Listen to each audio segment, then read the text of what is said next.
Summers make me think of my grandparents, specifically my father's parents. They lived in Odessa, Texas, and we'd spend time with them every summer, a lot of time. My little brother and I and our cousins, we were all there. I haven't been to Odessa in many years. I imagine things have improved. But in the 1980s, there wasn't a lot to do in Odessa, Texas. I mean, you could go see the world's largest jackrabbit. You could do that. You still can if you're interested. I looked it up.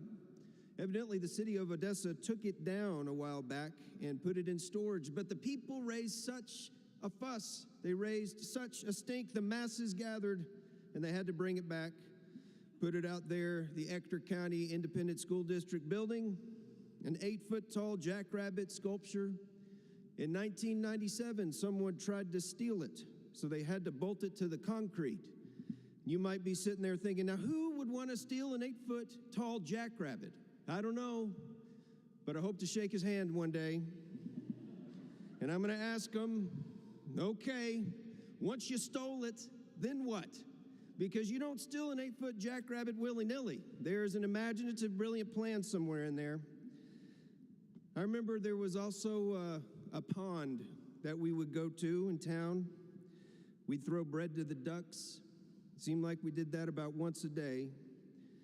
We'd go to church. We'd go to eat out every now and again. But we spent most of our time, my little brother and all our cousins, we spent most of our time in our grandparents' pool. Hours and hours in the pool, running around the neighborhood, then back in the pool, then back to running around the neighborhood. Wonderful, wonderful memories. And I remember at night, I would just grow tired of being around all these people. And so I'd retreat to their screened-in back porch there. And I would sit with my grandfather. He was quiet. He didn't ask me questions or want to talk. We'd just sit there, and it was silent. I'd sit there with my sunburnt skin, sticky with aloe vera, rocking in their porch swing, and just quiet. Nothing but the occasional flick and flame of my granddad lighting a cigarette. There was always something comforting about his silence. I loved that silence. There are kinds of silences, you know. Not all silences are the same. There's that silence, perhaps you've heard it in between the last note of a symphony playing and then the eruption of applause from the crowd.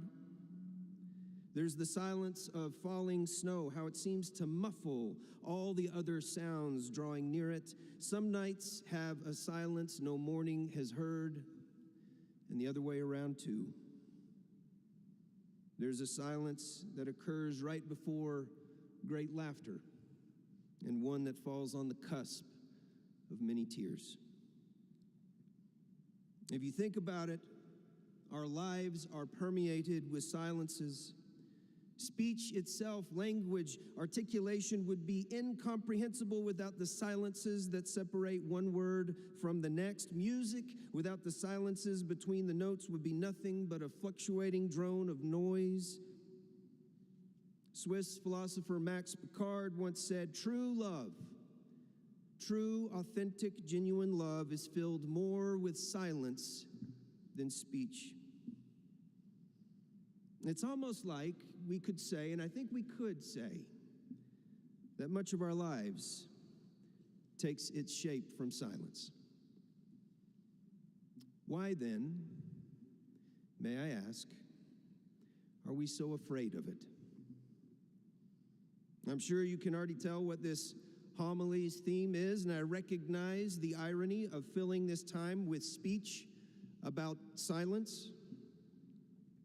But I felt led to offer a little reflection on silence this morning with this story about Elijah as our guide. Elijah the prophet was on the run. I could go into detail, I could set the context, but that would mean more words. What's important to know is he was running for his life. He was afraid. He was doubting, confused, angry. You see, he had been one of those Old Testament prophets you didn't tangle with, tended to call down the pyrotechnic power from the heavens to prove not only God's superiority, but maybe, more than likely, his own superiority too. See, he was a prophet who liked to rail against others with righteous indignation and moral certitude, but now he is on the run, and we get to see the internal struggle of this man, his doubts, his uncertainties, his fears, his private withdrawal into the wilderness. The story says he goes into the cave at Mount Horeb. You talk about a good story. You know what else happened at Mount Horeb?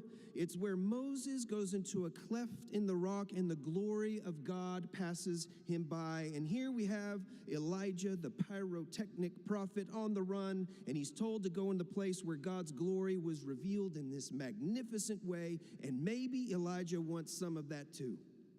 Maybe Elijah thinks he needs some of that to carry on his work, to be who he thinks he's supposed to be, and he's standing there saying, all right, God, show me. Prove to me, God. Give me something spectacular. But what happens?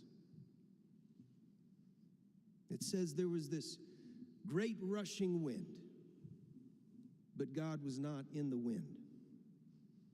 There was this earthquake that split the rocks, but God was not in the quake. There was a fire so hot, so ferocious, but God was not in the fire. Then, after all that, there was silence. Some translations even say it was a gentle whisper, and in that silence, Elijah hears God. That noisy, loud-mouthed, gruff, violent prophet who called down fear and flame from heaven in his most vulnerable moment encounters God in silence and in the gentle whisper. A whisper that asks the question, Elijah, what are you doing here?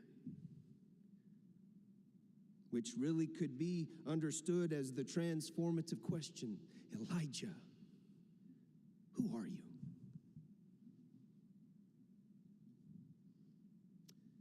About 10 years ago, one of my dear friends, Nathan, asked if I would join him for a silent retreat in the high desert of New Mexico.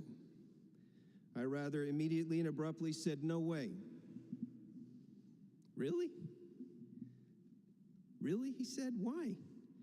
Not my thing, man. That actually sounds awful. And I didn't go. I didn't go. And it took me a little while after that to finally figure out why I didn't want to go, why I had such a visceral response to this beautiful invitation.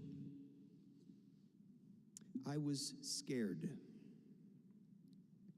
Not just scared of the silence, scared of who or what I would meet in the silence. You know, I love that scared and sacred contain all the same letters because it's in the silence that we're scared of where we often meet the sacred within us. We meet God. We hear the transformative questions we didn't even know we needed to be asking ourselves. You see, we need silence.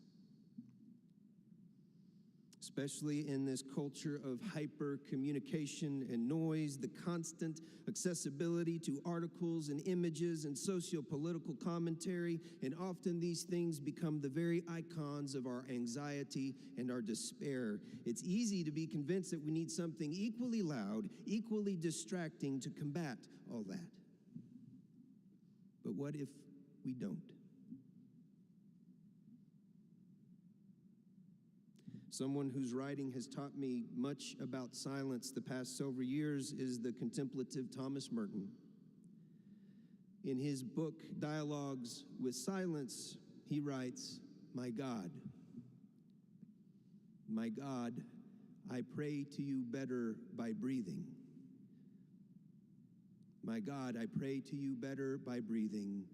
I pray to you better by walking than by speaking.